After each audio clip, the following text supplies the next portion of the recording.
Welcome back to All for United. It's another transfer special on the day that the Avengers have walked into Carrington by the looks of everything you see online. Lots happening today behind closed doors as the Manchester United team are back in Manchester, back into training. So I thought, who better to talk to than 90 Min Football's transfer correspondent, Graeme Bailey. As ever, it's our bi-weekly catch-up. Graeme, how are you doing? Great, thanks, mate. You?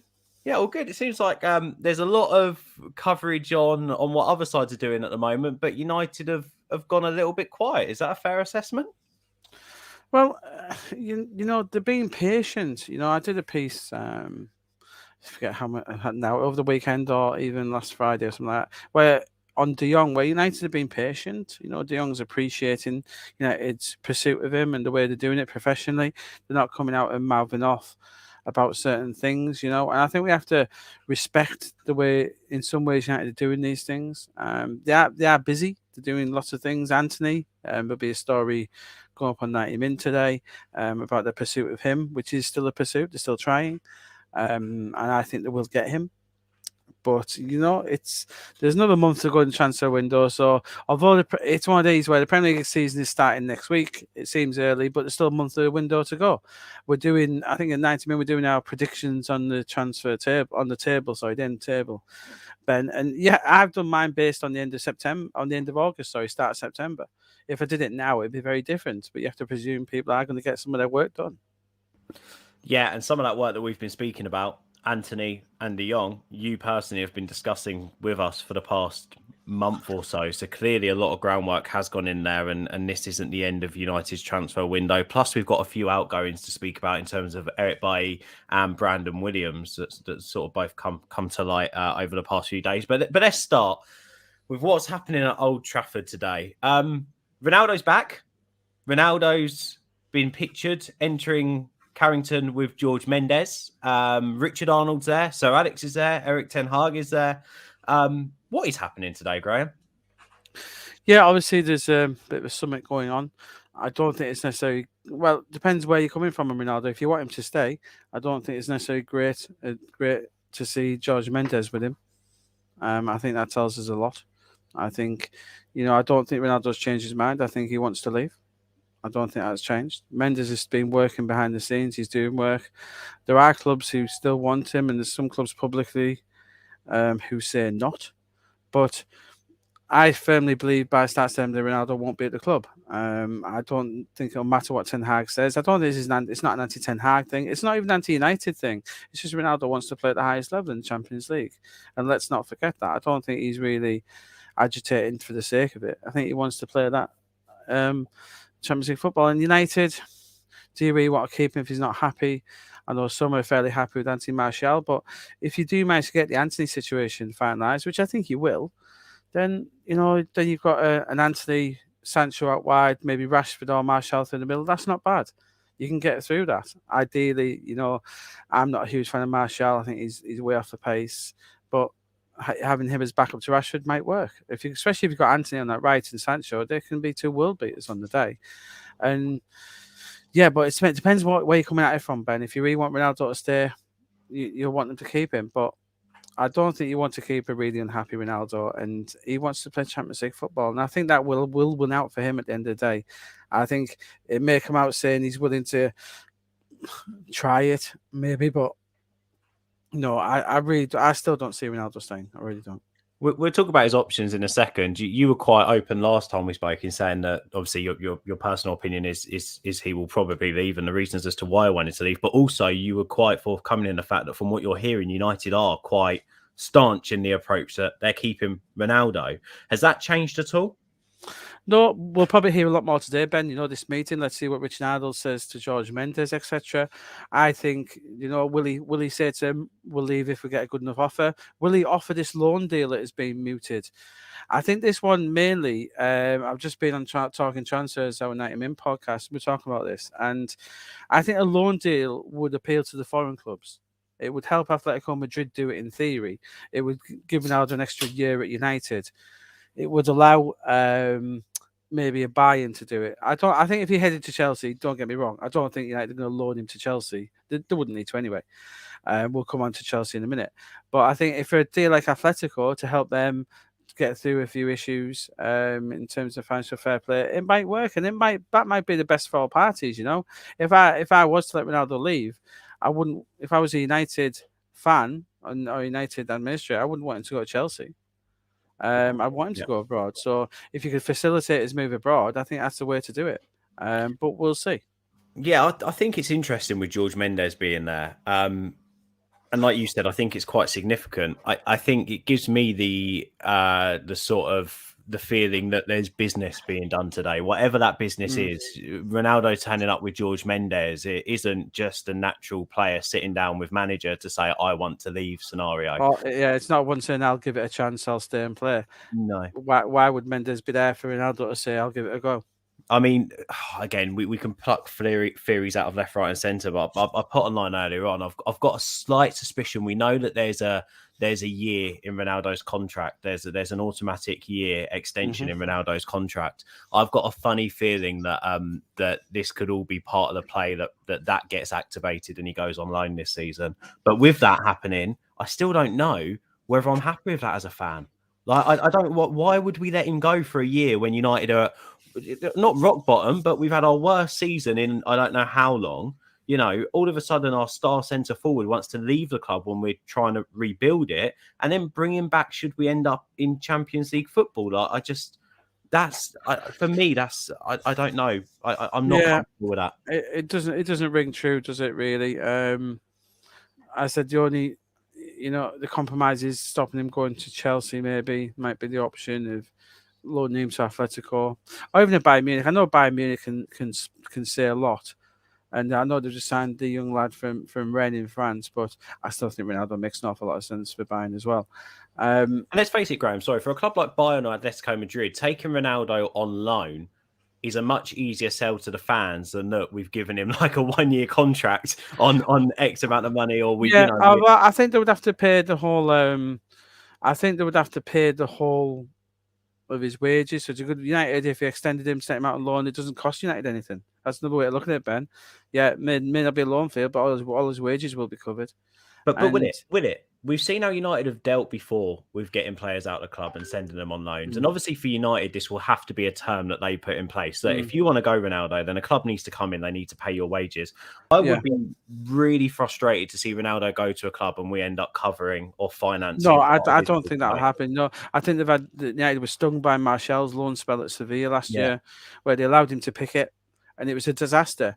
And that's the reason why Martial is still at the club now. If he'd gone to Seville, fired in 10 goals and helped them challenge for the title, he'd be in Spain now, maybe with a Barca, Real Madrid, Bayern Munich, Dortmund. They all liked him. He went to Seville and was an absolute disaster. And that's the reason why he's at the club now. Not because Ten Hag really wants him there. Yeah, he's getting his chance. But the only reason Martial is still at Old Trafford is because he was dreadful for Seville at the end of last season. Yeah. Yeah, no, I'm completely with you. And we ended up funding, was it 75% of his wages? And I think that'll be a thing where United now will not allow, unless they're happy with it, they won't allow players just to pick a loan deal. United will take charge of this now. They've once bitten, twice shy, and they won't allow that again. And I think it's worth noting as well, quickly on loans, we won't cover this in much detail, but the young left-back, Alvaro Fernandez, that's like to Preston North End, that's on the verge of going through, which I think is a nice loan move for him. So hopefully we get to see him play some regular football in a competitive league for Preston. Carrying on Ronaldo, I just want to put in two things. So I mentioned there the one thing about Mendes going in, obviously that could be business being done. I also find it really interesting that Ten Hag has had the approach to the media throughout the whole of this, whenever he's asked questions on tour, that he has only spoken to Ronaldo once and he's planning with Ronaldo. We've also seen things come out that he said he will only talk to the players and he's not going to talk to the agents. Could we see a little bit of a power play here from Ten Hag? The fact that Mendes is there as part of the conversations with Ronaldo, do you think this would have happened anyway under Ollie, under Rangnick? It just sort of feels like Ten Hag might have a little bit more control over this situation than previous managers have had, with the fact that they're both there having these face-to-face conversations instead of Ronaldo still playing the family issues card in Portugal and it being all done virtual. Am I plucking that assumption out of thin air? Maybe. I don't think Ten Hag will have an awful, he'll come out and say he wants to stay, but he knows this is a United choice at the end of the day. He can't force United to keep him. And do any of us believe that Ronaldo is a cornerstone of Ten Hag's plans. I'm not sure we do, and I'm not sure. I'm not sure that is the case. If he really is cornerstone to this United team, and Ten Hag, he could persuade him. But I just don't see how Ronaldo's mind has been changed at any point in the last month, Ben. I don't see what could have possibly changed for Ronaldo to change his mind. I think he knows there's clubs out there who need him. Yeah, but not say it publicly, but behind the scenes, we know George Mendes is talking to every one of these clubs who could take him. There's probably at the most half a dozen to 5 clubs who could take him, and he's talking to those clubs on a regular basis, and we know that. Go on then. Who are the clubs? Where do you think he is most likely to end up if it's not at United next season? The ones who could take him, Chelsea, Bayern, PSG, Atletico Madrid. I don't really see a Napoli in there. AC Milan, I don't think they've got the finances.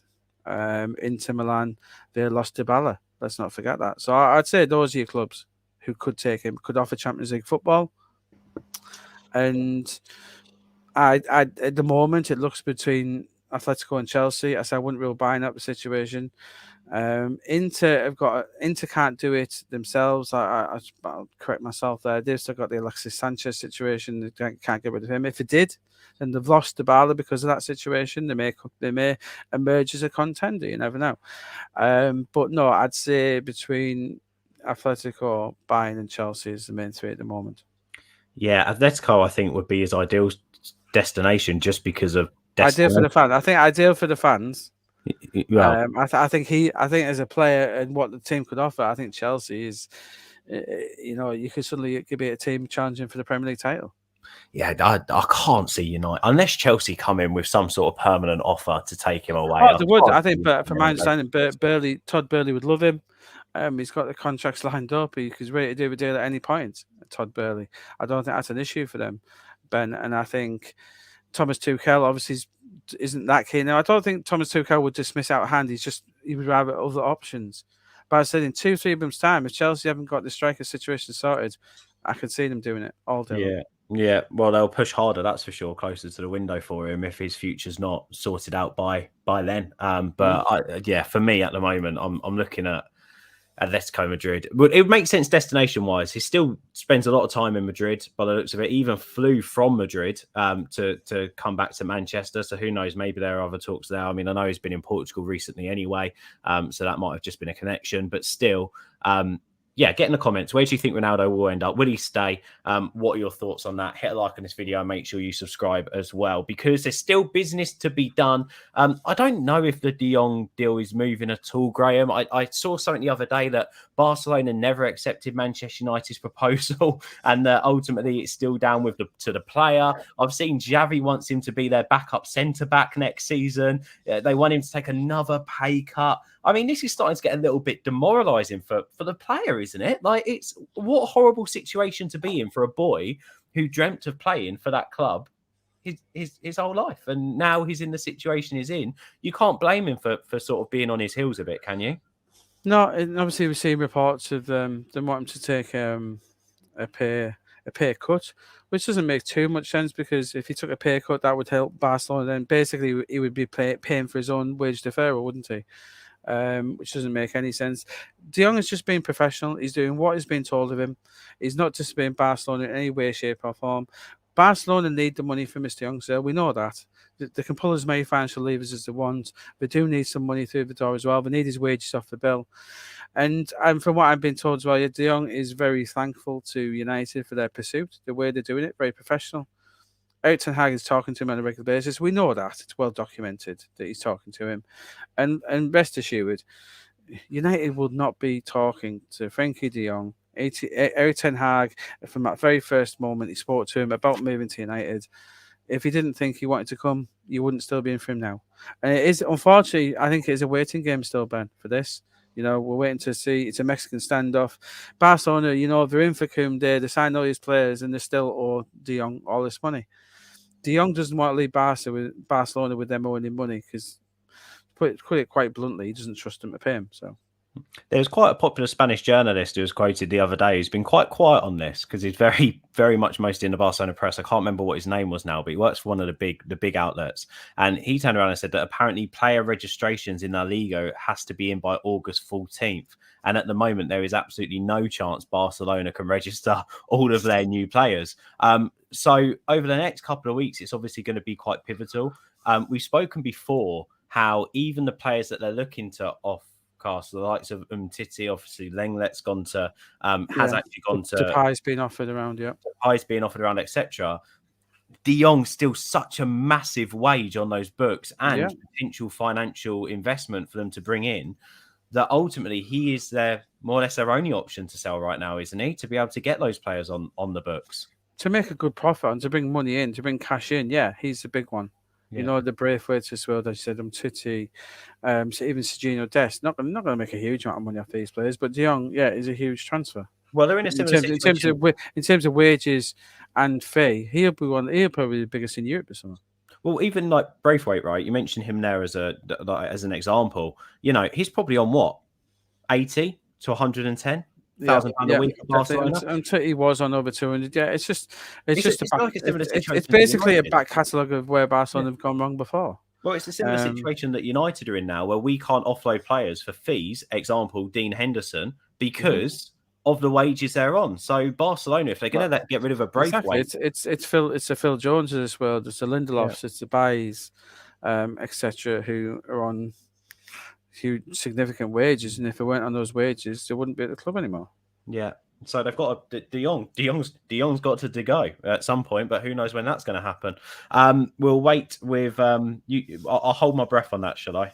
And we'll wait to see. I'll wait for a message from you on that one. One day you'll send me a message, Graeme, and it'll be like, Ben, wait for it. And I'm going to lose my mind because I've been dragged through the hedge backwards with this one. And I told you from the very start, I really like De Jong. He will completely change this United side, especially with the way that Ten Hag is looking to play football, which we'll get onto in just a second. I don't know if you've seen any of the preseason games or what we can take from them. Quickly then, players going out. Eric, oh no, wait a second. One more player coming in. Antony, you're about to drop some news on that you mentioned. So where are we at with Antony? You've always had the stance that United were looking for an attacking player. You identified Antony and United having real interest in him about 6 weeks ago, I think, when we done one of these first shows at the start of the transfer roundup. You then maintained what I think you still maintain now.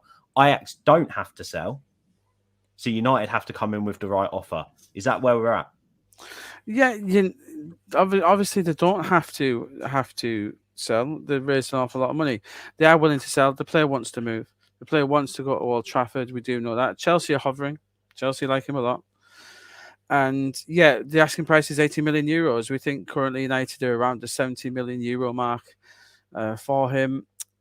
I still think this gets done. You know, it's a case of, Ronaldo may be going, but Antony, this deal, I think it's hugely important for United, Ben. I think this, along with De Jong, you have to get these two done. It's what Ten Hag wants.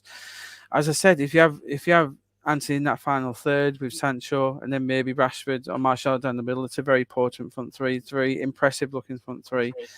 Yeah, I like the look of it. It's young, it's full of pace, talent, and it's exciting. And I think that's what I think Antony coming in will solve a lot of things. And we know Ten Hag wants him. He knows how Ten Hag plays. And I think this might be the only window United can get it done. Can you risk not doing Antony now and then seeing him bang in 30 goals for Ajax, leading to the Champions League semi-final, goes to the World Cup, has a worldly World Cup with Brazil. Then suddenly you've got Real Madrid, Barcelona, Juventus, everyone in for him.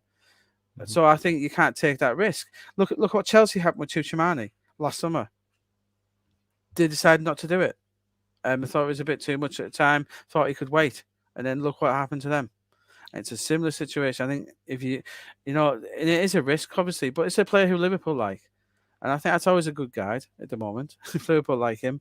There's such a huge ceiling on Antony. I love him as a player. I think he's great. And I think United need to do it. And I think they will. Well, it's like what you said there is the reason why we've done the 2 deals that we've already done, it feels like, as well. Like, don't get me wrong, we needed the players, but Martinez, we had to go in, we had to take him away from Arsenal, we had to get him now, because as Huntelaar said in an interview, Ajax had a player there that after the World Cup, they believe would have been worth 80, 90 million with all the top clubs around Europe coming after him. Same with Malacia. Like, now was the time to get him. Now was the time to go in and get him because he has a good season at, potentially Lyon, and then goes and smashes it in the World Cup again. You've got a left back there, which is the next best fullback in world football, and you're battling with the big clubs for him and paying even bigger money. So I get what you're saying there, but still, 80 million is not a fee to be sniffed at. So is that a deal that United can still get done alongside De Jong and with Ronaldo staying, or does something have to give for United to get that deal done? No, I think it's one that can be built. And, all these deals are paid in installments, Ben. It's not 80 million coming out straight away. You're not paying the release clause for any of these players either. So, no, I think it's something that can be done. I don't think it's an issue. And this is Manchester United we're talking about. And, yeah, it's a little bit on the rich side. I would admit, I think that is correct. But, yeah, I think they need to get it done. Imagine Chelsea come and take him and he ends up being player of the year, and I think, and then Eric Ten Hag knows him. He knows what he's about. Mm-hmm. Eric Ten Hag loves him. And I think De Jong and Antony need to get done for United. And if United want to have a positive season, I think you need these 2 players. Not to start, I think you need a right back as well. Mm-hmm. But I think those 2 players United need to get done. You really do. We could just do a straight swap deal for Ethan Laird, couldn't we? Would that work out? Could we make that happen? That'd work. Ethan Laird for Antony. Just a straight swap deal. That'll work out. That doesn't solve your right back issue, does it? Oh no, it doesn't solve the right back issue, but it brings Antony in and it gets rid of Ethan Laird for a bit. So there we go. Apparently, I'd rather keep Ethan Laird than Wan-Bissaka. But hey ho. Well, yeah, I mean that is one debate we were having yesterday. We were talking about Delo, and I was a bit harsh on Delo, to be honest. We're talking about Delo. They're both not good enough, Ben. They're both not good enough. I used an explicit word, and maybe I was a bit too harsh, but still, I'm with you. Right back's a massive issue at the moment. But it does look like a versatile fullback is going to leave United, and that player being Brandon Williams. Is there truth in the rumours with Brighton? Do you think if that Cucurella to City deal goes through? I think he's been offered. I don't think he's first choice anywhere near. I think they've got quite a few options. Brighton, they've got a very good scouting network. I think Brandon Williams could be looked at, but not on the left side. He's right footed as well, isn't he? So not on that left side. I don't see it for Brighton particularly. I don't think Williams was particularly impressive at Norwich last year, to be honest.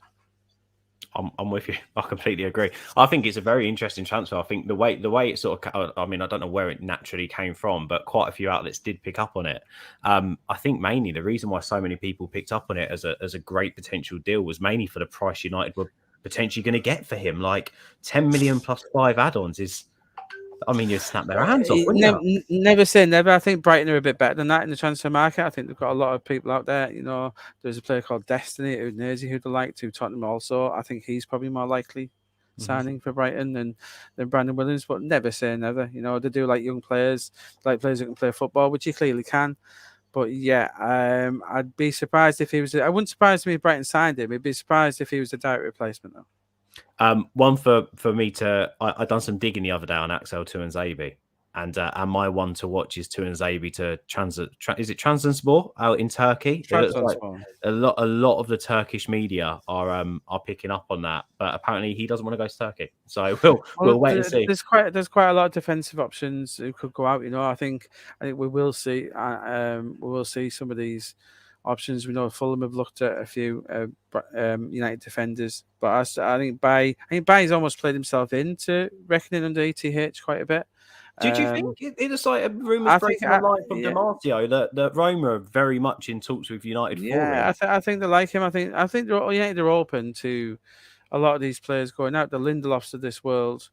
I think he would be available. Jones if United could get all of them out, they probably would.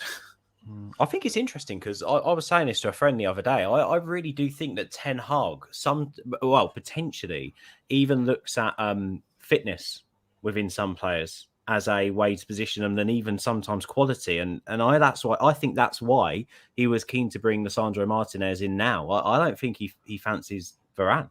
I don't think he thinks Varane can be fit for a season at the intensity that he wants to play. I'd be very shocked then if we did get an offer through for buy if he went, no, we can keep him in, because he's never been reliable. It's never been his ability with Eric Bailly. It's consistency. He's never been consistent because he's always ended up picking up injuries here and there. So yeah, maybe a Smalling reunion for Eric Bailly with Jose Mourinho. That'd be fun to watch. Possibly, yeah. I think there's certainly that option, but depends what United are willing to do to get them out, because they are on big money. You mentioned earlier on about we wanted to get onto Chelsea and talk slightly about Chelsea as one of the top four rivals. So where are they going in the market now? They've bought in Sterling. They've not had a very great pre-season, have they? They've lost a couple of games. They got battered by Arsenal the other day. Where are they going in the market? Yeah, they still want two centre halves. Koundé is one of them. Talks on going over him, but they've got room for a lot of players.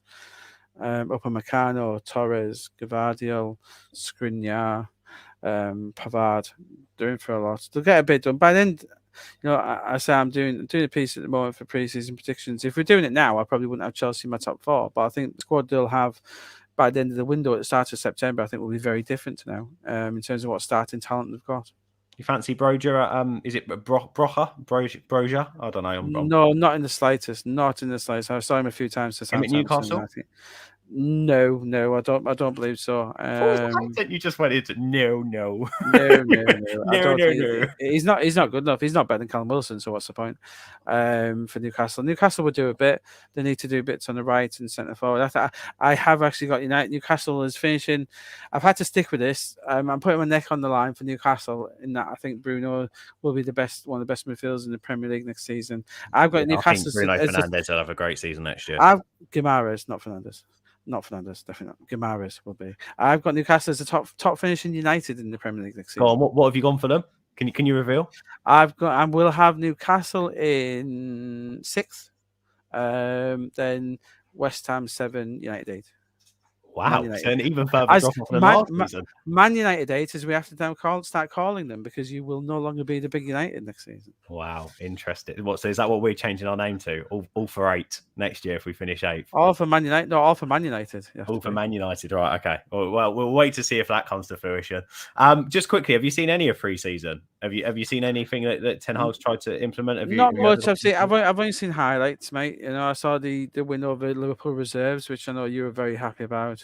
I was one of the ones who wasn't overreacting.